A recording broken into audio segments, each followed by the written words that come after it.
So, welcome to this week's episode of What One Thing, one business, one story, and one lesson to take away in action every week for small business owners looking to grow. I'm Hayley Baxter.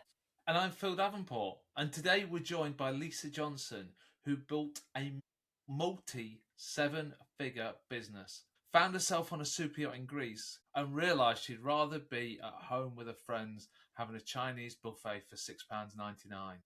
Lisa talks openly about turning down a trip to Necker Island and why the more mindset stopped working for her, and how she also rebuilt a business that actually fits with the life she wants now. If you've ever dreamed of hitting big goals and then achieved it and wondered why you don't end up feeling the way you'd expected, this episode is for you. Let's get into it. Hi Lisa, welcome to the podcast. Thank you for joining Hi. us. Thanks for having me. So we're going to get straight into it. When you look back at your journey so far, what was happening in your business or your life that led to your one thing that you're going to talk about today? So I think what was happening is I was doing really well. If I'm honest, that's what was happening. So I was on this kind of entrepreneurial train that the internet tells you that you should be on, that social media tells you should be on. So I'd done all the things, I'd gone from being in debt to making 6 figures, then 7 figures, then multi-7 figures. People were telling me, when are you going to get to 8 figures? I'd done the Sunday Times bestseller. I'd hit the #1 podcast, knocking off Stephen Bartlett, which seems to be the thing we all have to do. I'd been invited to Necker Island, and I was on that whole just keep doing more and more and more train. And that's where I was when it hit me that I didn't want to. What was that moment? How did you come to the realisation that you'd got everything you wanted, but maybe not what you needed? You got to remember that I come from poverty. So I always believed that making more money and more money would be the thing that solves all my problems, would be the thing that makes me feel happier and fulfilled. Because, not being able to afford rent is one thing, but I covered that in year 1 and then went, well, what else do I want? I want really nice holidays. Well, let's get that then. And then it's like, well, I want a multi-million-pound house. And I kept getting all of these things, material things, some extraordinary experiences, which I loved, but mainly it was material things. And status, if I'm honest, it was to show little bullied poor me of age 11 that actually you are not that person anymore. Look at all the things that you have. Look how well you've done. I was actually on a super yacht at the time that this hit me. I take my friends round Greece in a super yacht every year, like my friends from before I had any money, because they've stuck with me the whole time. And we were on this yacht and they were all talking about how they were going out and they were going to be getting a Chinese for one of their birthdays. Like we always do the birthdays together. And they were like, yeah, we're going to be having a Chinese in our local down the road, $6.99. And then they were like, oh, you can't come, Lisa. You're going to be playing tennis with Branson on Necker Island. So I was going in 2 weeks. And I sat there and I just thought, I want to go to the Chinese. I don't want to go to Necker Island. I want to go to the Chinese. Why am I going to Necker Island? And then I had to actually sit with that and go, why am I going? Because I didn't really like many of the people I was going with. It was very much, when you're multi-7 figures, you have to hang out with other multi-7 figure people to look good. And I didn't really like those types of people. And so I then went, I'm not going. And I didn't go, and I gave up the 70,000 it had cost me. And just said, yeah, I'm not coming. And I went to the Chinese and had a good night. But it got me on that roller coaster of thinking, what else am I doing that I don't really want to do? So what did you do next with that, sitting with that thought process? And then how did you go about going through that process to make changes? Because that's like a really big thing to do when you've been so successful. And, it's hard to walk away from money when you're making lots of money, I would imagine. Especially when you have a team. So, it's always in the back of my head that my team are my family and friends, and I pay their mortgages. Like, you have to think like that when you're a CEO. So you can't just go, right, well, I'm going to scrap everything. Let's burn it down and start again. You can't do that. And so for me, it was very much like, let's actually spend some time thinking about what you do want, what success looks like to you, rather than what people are telling you success should look like. And so that's what I did. I spent some time thinking, well, when was I happiest? And I was happiest like 4 years before, when I had a small team. I was probably making 1 to 2 million in business rather than like 4 or 5 plus. Like, okay, why did I like it? Because I was being creative. I wasn't just firefighting. I wasn't just thinking about the next way to make another million on top. I wasn't chasing a goal that wasn't mine. And what did I want my life to look like? So then I was like, what do I want my life to look like? Well, actually, I've got this multi-million-pound house. I feel no different in it than when I had a smaller house. In fact, I felt better in a smaller house. It felt cozier and it felt like a family house. This feels like an art gallery. And so I was like, okay, so that's one thing that you know. What else do you know? What does enough look like for you? Because when you're climbing a mountain, you think you got to the top of the mountain. And then when you get up there, there's another mountain behind it that's bigger. And so you constantly never feel like you've achieved anything or fulfilled. And so I started to think about the things that fulfilled me, like the charity work I do. I have a project called A Life Well Lived that I loved. And it's like, okay, well, how can I still do those things? How much money do I need to make to do all the things that I love doing? And most of it is just being around family and friends in amazing places. That's one of the things I love to do. And I didn't need anywhere near as much money as 8 figures or whatever I was going for at the time. I sat down with the family and said, what do we want life to look like? And we wrote it down. And then we worked backwards on, okay, what do we need to do to get there? And then it got even harder because that told us that actually we need to make less money. In 2025, we need to make less money than we've made before. How is that going to look? That's the problem, because everybody watches what I do and how, because I've always told them how much money I'm making and all of that kind of stuff. And so I knew all eyes would be on me, and it could look like I'm giving up or failure or any number of things, or like I was ungrateful for what I'd had. And so it was then doing some inner work on not really caring about what other people think about it. Never had this to the extent that you must have done, Lisa.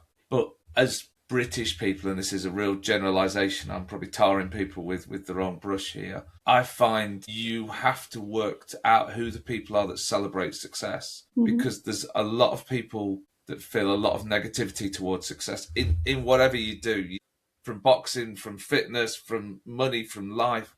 And it sounds like you've managed to keep an incredible kind of friend group who've, celebrated. I mean, people who are enjoying us, and who doesn't enjoy a £7 Chinese? That's good value. Whilst, out on a super yacht. How have you found the journey with your friends and family, and how have you managed to keep those relationships positive when there becomes a disparity between you and the people around you? It's actually been quite easy with the friends that I had before, because they've known me when they've had to help me out with a tenner so I could go out with them that night. They've known me when I had nothing. And so they always cheered me on. We did have a little blip in the first year when I started kind of being on the successful path, or what that looked like at the time. One of my friends had seen me on social media going to all these amazing places, and suddenly I didn't hear from her anymore. And I could have easily just let that friendship go, because if you don't hear from someone for ages, you're like, well, they're obviously like triggered or whatever. And I decided not to do that and to reach out and go, hey, why are we not getting together? What's happening here? And her husband, we got together with them, and they admitted that they just didn't think that I would want to be around them anymore, because I had all these, what they saw as fancy new friends going to fancy places. I wouldn't want to go down the local pub with them, but actually that's what I craved, is normalcy. And so, yeah, we had that blip, but we got over it pretty quickly. And since then, all of my friends have just stayed by my side, and I've not really had any issues with friends or family.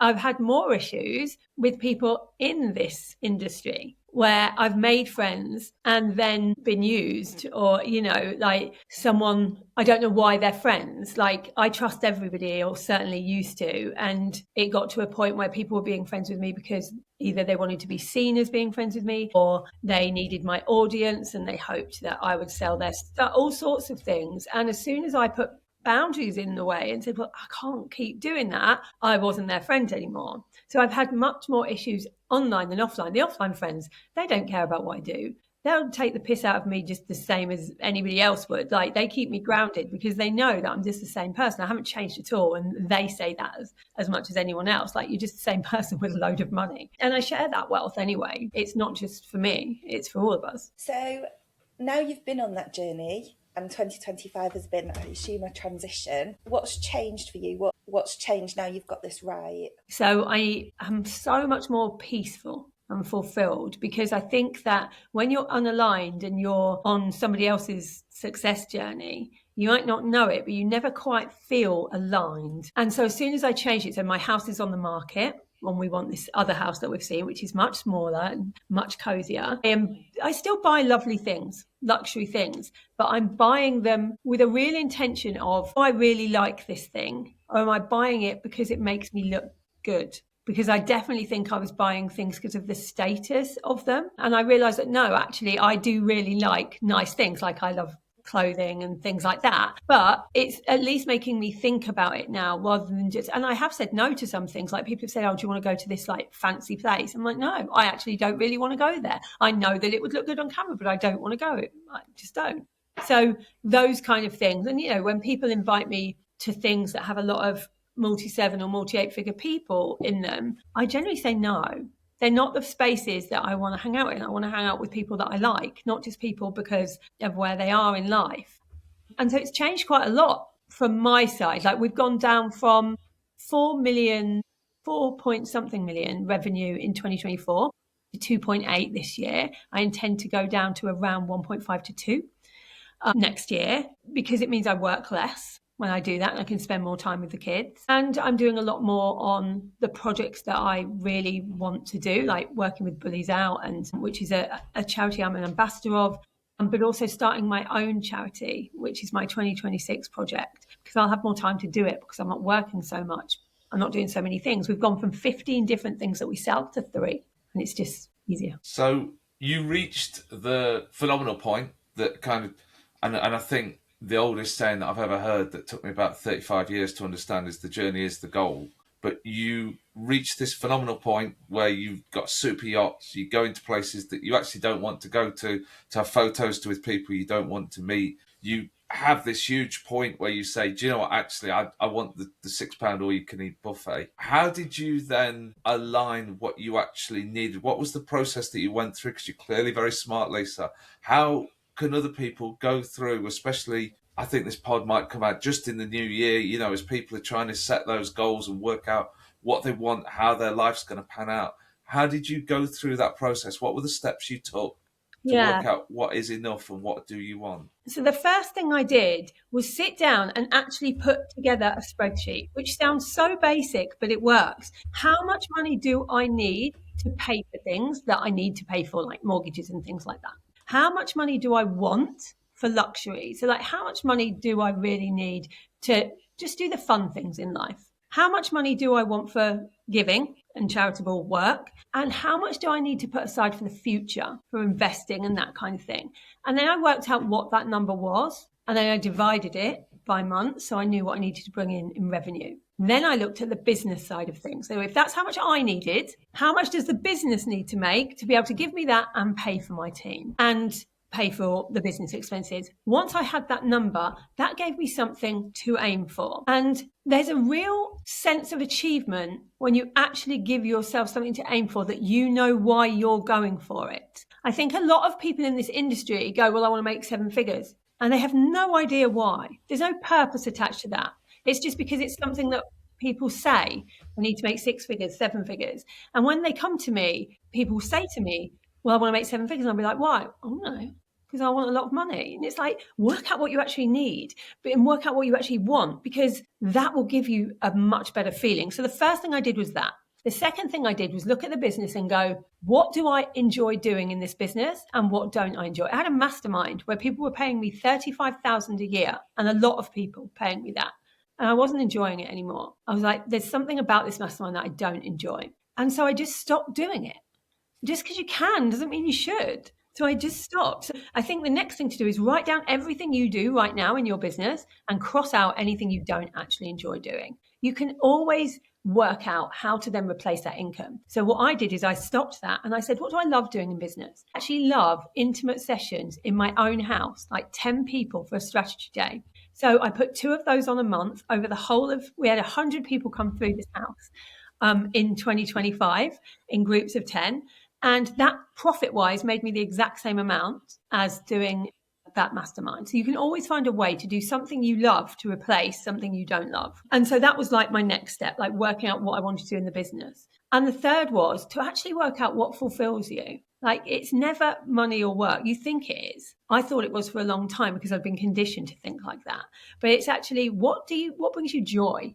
and then find ways to incorporate that into your life. Now, I'm not saying don't make any money. I love money. I think we need to make money to be able to have the life that we want. I still want an extraordinary life. It's knowing when enough is an achievement. Because when I looked back, I don't remember the day I got a Sunday Times bestseller. I made $1 million in an hour once, and I can barely remember it now. Like, you remember the stuff leading up to it. You remember the moments in between, because that's when it's fun, not necessarily when you reach the goal. And in fact, every time I reached a goal, what's the next one? Really quickly. And we don't want to live like that, because we'll be 90 going, why am I not fulfilled? What would you say to somebody that doesn't know? Because I think that's a challenge for a lot of people throughout all walks of life, is that sometimes they just don't really know what they want. And that sounds really silly in one way, but in another way, I think it's really real that people don't know. They don't know how much money they want to earn. They don't know what they want to do with their time. I think we start with that, because I think most people don't know what they want. And that's why they suddenly find themselves in jobs and in businesses that they don't actually like. And they're like, how did I get here? And it's because you don't know. If you don't know where you're steering a ship, you aren't going to get there.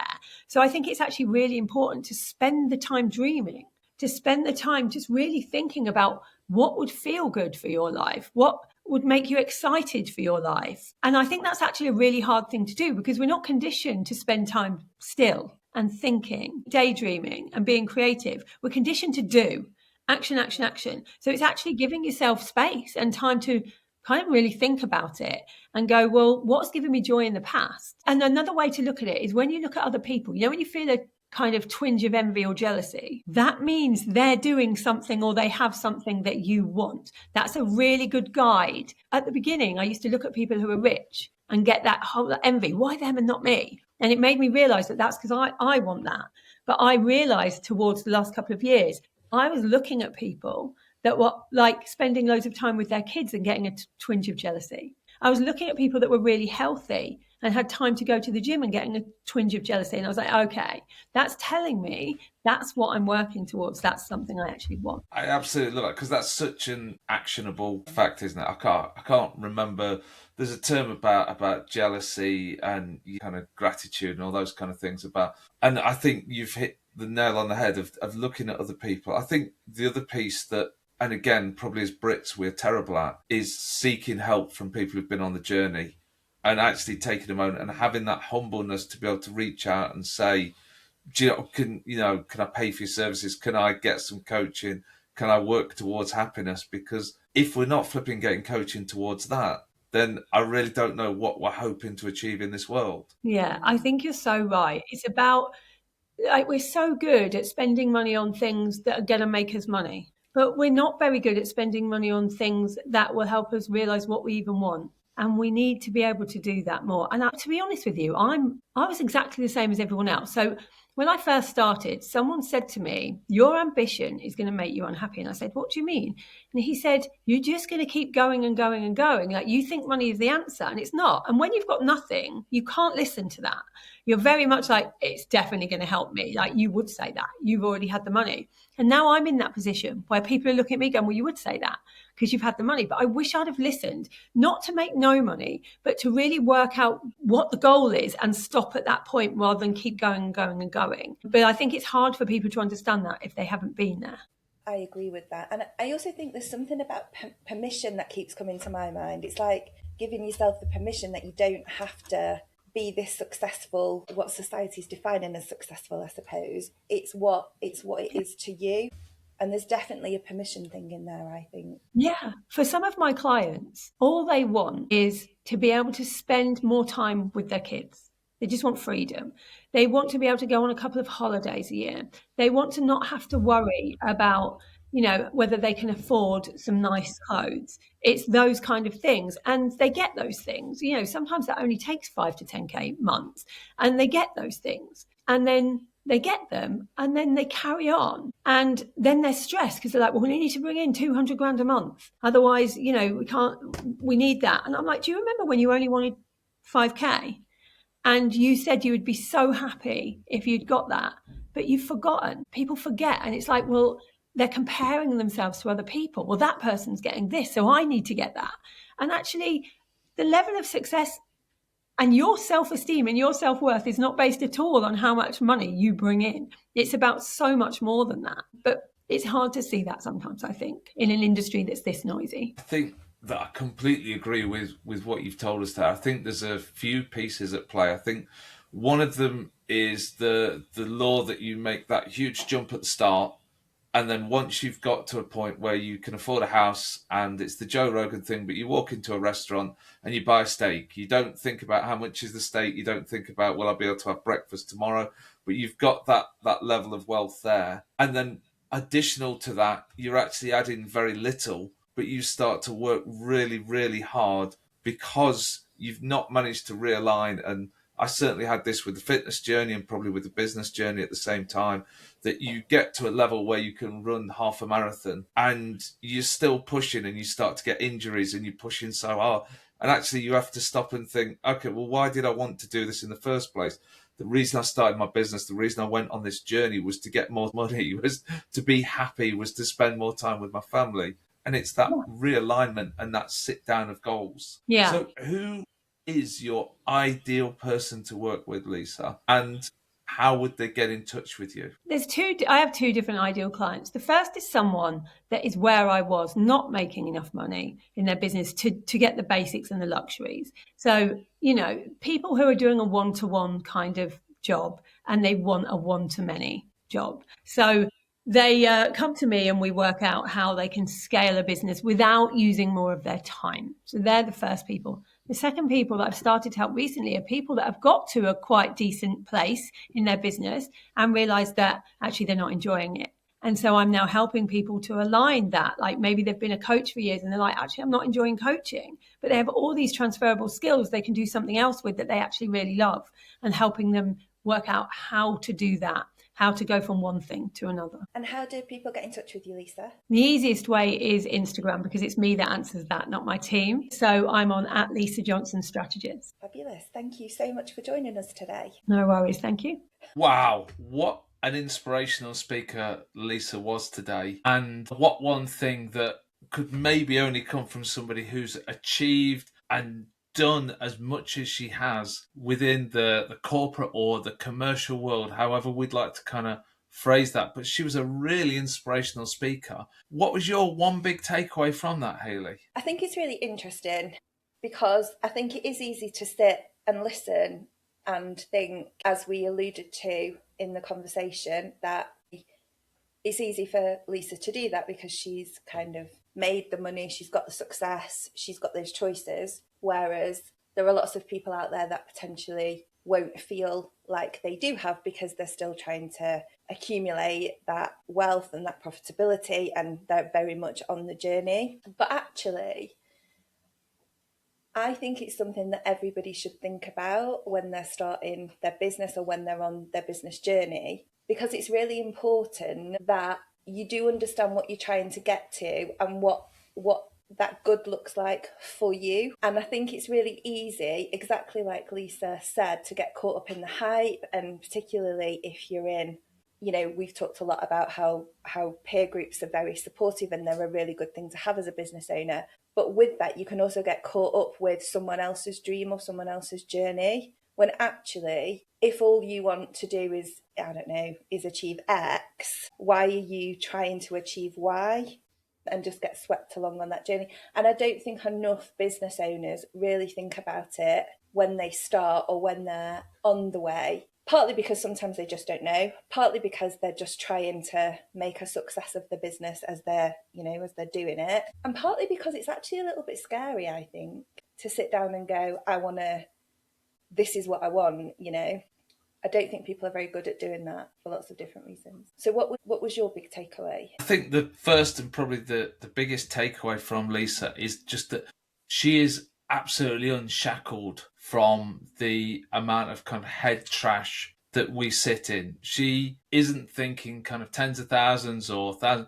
She's immediately thinking big money, big ideas, big concepts. I loved the portion of, okay, let's have a look at what great looks like before we've got there. Because it is so easy to want a nicer car, to want a nicer house. And then when you've got them and you're traveling in a bigger circle, to want a nicer car again and a nicer house again. And to get caught in that rat race of working more and more hours. And actually, where do we want to be? and how are we going to achieve that in 5 years, and how much of our goals are around finance. And I think certainly if you've been in a position where you aren't financially stable, a big portion of your goal is to become financially stable. But what does that look like for you? What does that mean for you? And how much do you need? I think it kind of doubled down on something that I always believe the journey is the goal. So if you want to lose 2 stone, then yeah, you could just chop off a leg. But the reason, and I know that's extreme, but the reason we don't is because we don't actually want to lose 2 stone. We want to be healthier. We want to be fitter. We want to look better in the mirror. That's the actual, and that's the journey, is getting that confidence. And I think it's the same in business. The journey is to be able to give back, to be able to give value, to be able to provide a better life for your friends and your family, and within that to provide a better life for yourself. And I think that was where Lisa was talking about, and probably how we all need to align our goals before we get there, so that we realise when we've kind of crossed the finish line, if you will do, and we need to have a review and a think about where we want to go with goals. Yeah, and it's interesting. When we were talking to Lisa, it reminded me of, there's a software for accountancy proposals called Go Proposal, and it was owned by somebody called James Ashford, and he sold it to Sage, I don't know, a couple of years ago now. But he is quite an inspirational guy, and he set up lots of businesses that have failed. His journey is quite extraordinary. But when he set up this last one, he set it up with the intention of selling it, and he put a price tag on it at the beginning of him setting that up. And then as they were going through the journey, he was like, I want to get to, and I can't remember what the exact number was, but say it was, I want to get to 1,000 clients signed up to this monthly subscription, or 500 clients. I can't remember what it was. And somebody said to him, but you know what you want to sell that business for. How many clients do you need to actually achieve that number? And the number was something like 432. So the chat was like, well, if you only need 432 to get what you want, why are you trying to get 1,000? And that was going through my head when we were talking to Lisa. It's that concept, isn't it? But sometimes you just don't stop. You need somebody to point that out to you, because you don't realise that you don't need the 1,000, you just need the 432. And I think that was the big message for me. I would really encourage people to think about it.